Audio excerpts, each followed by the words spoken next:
भारत के समुद्र तट के पास बंगाल की खाड़ी क्षेत्र मछुआरों का पसंदीदा स्थल है। इस क्षेत्र में प्रचुर मछली संसाधन होने के कारण यहाँ से कोई भी व्यक्ति खाली हाथ नहीं लौटता। समुद्र के पास स्थित कच्छतीवु नामक निर्जन द्वीप का मछुआरे सदियों से अपने जाल सुखाने और विश्राम करने के लिए उपयोग करते आए हैं। तमिलनाडु के रामेश्वरम से मछली पकड़ने के लिए 16 मछुआरों का एक नाव था। काम करते हुए उन्होंने विश्राम के लिए एक छोटे से निर्जन द्वीप पर अपनी नाव लगा दी। अचानक श्रीलंकाई नौसेना वहां पहुंची। उन्होंने मछुआरों को गिरफ्तार किया, उनके कीमती जालों को नष्ट किया और उनकी नाव को कब्जे में ले लिया। यह एक अकेली घटना नहीं थी। 2020 से 2023 के बीच श्रीलंकाई नौसेना ने 83 नावों और 619 मछुआरों को गिरफ्तार किया। समुद्र सीमा पार करने वालों को गिरफ्तार करना हर देश में सामान्य है। हालांकि इस द्वीप और इसके आसपास के समुद्र का एक बिल्कुल अलग इतिहास है, जिसे आज हमारे शासकों द्वारा लिए गए एक निर्णय से जोड़ा जा सकता है। यह भविष्य में हमारे लिए एक ऐसी चेतावनी हो सकती है जिसका हमें भारी मूल्य चुकाना पड़े। यह सभी जानते हैं कि श्रीलंका कभी प्राचीन भारत का हिस्सा था। कच्छतीवु द्वीप पाक जलद भूमध्य में स्थित है, जो आज के भारत और श्रीलंका को अलग करता है। विशेष रूप से यह तमिलनाडु के रामेश्वरम से 33 किलोमीटर और श्रीलंका के जाफना से 62 किलोमीटर दूर स्थित है। यह द्वीप 163 एकड़ में फैला हुआ है और यहाँ ताजे पानी की कमी के कारण कभी कोई बस्ती नहीं रही। फिर भी दोनों देशों के मछुआरे इस द्वीप का उपयोग विश्राम और जाल सुखाने के लिए करते आए हैं। अनुसंधान से यह पाया गया है कि यह द्वीप 14वीं सदी में एक ज्वालामुखीय विस्फोट के बाद उत्पन्न हुआ था। कच्छतीवु पर एकमात्र मानव निर्मित संरचना 20वीं सदी में बनाई गई सेंट एंथनी चर्च है। इस द्वीप के स्वामित्व को लेकर विवाद आज भी दोनों देशों के बीच जारी है। मध्यकाल में यह द्वीप श्रीलंका के जाफना साम्राज्य का हिस्सा था। बाद में 17वीं सदी में यह रामनाथ साम्राज्य के अधीन आ गया, जो रामेश्वरम में था। ब्रिटिश शासन के दौरान कच्छतीवु द्वीप को मद्रास प्रेसिडेंसी का हिस्सा माना गया। द्वीप के स्वामित्व को लेकर विवाद ब्रिटिश काल में शुरू हुआ, जब एक ब्रिटिश सर्वेक्षण में कच्छतीवु को श्रीलंका, पहले सीलोन, का हिस्सा बताया गया, जिसे भारत के ब्रिटिश प्रतिनिधि ने स्वीकार नहीं किया। यहीं से एक लंबा विवाद शुरू हुआ। भारत के स्वतंत्र होने के बाद देश को कई समुद्री सीमा मुद्दों का सामना करना पड़ा। प्राचीन काल से भारत और श्रीलंका के बीच समुद्र को एक ही क्षेत्र माना जाता था, जिससे समुद्री सीमा तय करना कठिन हो गया। इस मुद्दे के समाधान के लिए 1974 में एक महत्वपूर्ण समझौता किया गया।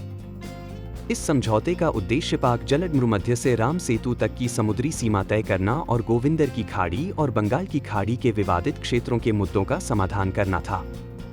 भारतीय प्रधानमंत्री इंदिरा गांधी और श्रीलंकाई प्रधानमंत्री सिरिमावो बंडारनायके ने 26 से 28 जून 1974 तक इस समझौते पर चर्चा की और इसे लागू किया। इस समझौते को इंडो श्रीलंकन मैरीटाइम एग्रीमेंट के नाम से जाना जाता है। जब समुद्री सीमा तय की गई, तो हमारे शासकों ने दोनों देशों के बीच बेहतर संबंध सुनिश्चित करने के लिए एक बड़ा कूटनीतिक समझौता किया। इस समझौते के अनुसार कच्छतीवु, जो तमिलनाडु के मछुआरों द्वारा पीढ़ियों से उपयोग किया जा रहा था, श्रीलंका के नियंत्रण में चला गया। तमिलनाडु सरकार ने तुरंत इसे एक गंभीर गलती बताया। हालांकि भारतीय सरकार ने इसे गंभीरता से नहीं लिया, क्योंकि उसका उद्देश्य श्रीलंका के साथ अच्छे संबंध बनाए रखना था। उस समय विदेश मंत्री स्वर्ण सिंह ने कहा था कि भले ही द्वीप श्रीलंका को सौंपा गया था, भारतीय मछुआरों को कच्छतीवु और उसके आसपास मछली पकड़ने और उनके पारंपरिक कामकाजी अधिकारों को बनाए रखने का अधिकार दिया गया था। इसके अलावा उन्हें सेंट एंथनी के चर्च के त्योहार में बिना वीजा के भाग लेने की अनुमति थी। हालांकि हालात उतने सहज नहीं थे। कच्छतीवु के आसपास मछली की प्रचुरता और अन्य जलजीवों का होना इस क्षेत्र की विशेषता थी। तमिलनाडु के मछुआरों के नावें श्रीलंका के मछुआरों की तुलना में कहीं बड़ी थी। परिणामस्वरूप श्रीलंकाई मछुआरों और अधिकारियों ने आरोप लगाया कि भारतीय मछुआरे निर्धारित सीमा से अधिक मछली पकड़ रहे थे। इसने रामेश्वरम के मछुआरों के मछली पकड़ने को गंभीर रूप से प्रभावित किया। जबकि समझौते में कई मुद्दों पर भ्रम था, दोनों देशों ने एक नए समझौते को आगे बढ़ाया। यह समझौता भारत में आपातकाल की स्थिति के दौरान हुआ था। इस नए समझौते में स्पष्ट अनुमति के बिना मछली पकड़ने पर कड़े नियम थे। तमिलनाडु सरकार ने बिना उनकी सलाह के इस समझौते पर हस्ताक्षर करने का आरोप उठाया। 1983 में श्रीलंका में सिंहलियों और तमिलों के बीच एक आंतरिक युद्ध शुरू हुआ, जिसने समस्याओं को और जटिल बना दिया। उस समय श्रीलंकाई नौसेना भारतीय मछुआरों को यह आरोप लगाकर परेशान कर रही थी कि वे एलटीटीई का समर्थन कर रहे हैं।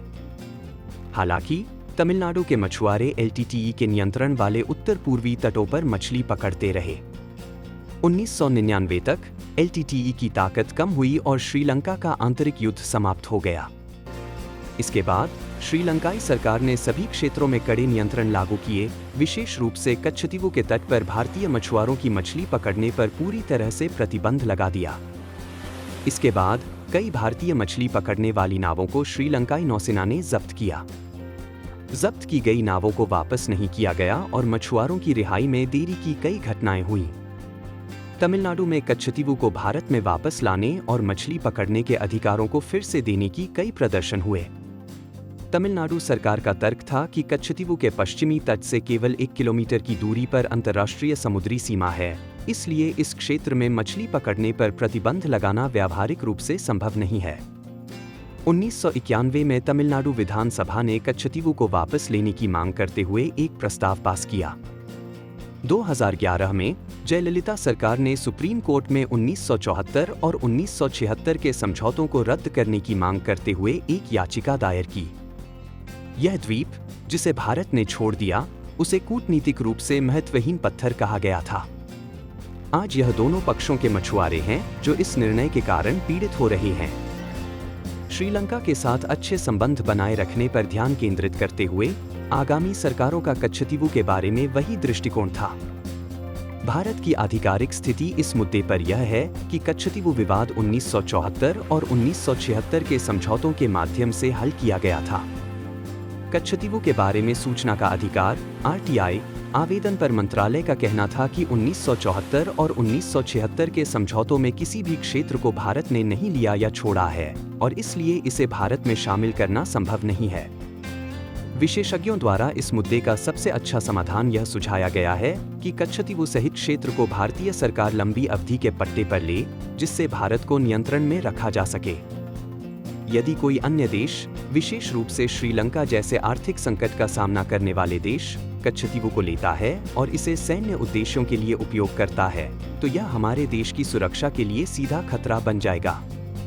इसलिए इस छोटे द्वीप के मामले में लंबी अवधि की दृष्टिकोण के साथ एक रणनीतिक दृष्टिकोण होना चाहिए, जो तमिलनाडु सरकार और वहां के मछुआरों की आवश्यकताओं का सम्मान करते हुए श्रीलंकाई जनता की चिंताओं को भी समझे। जय हिंद।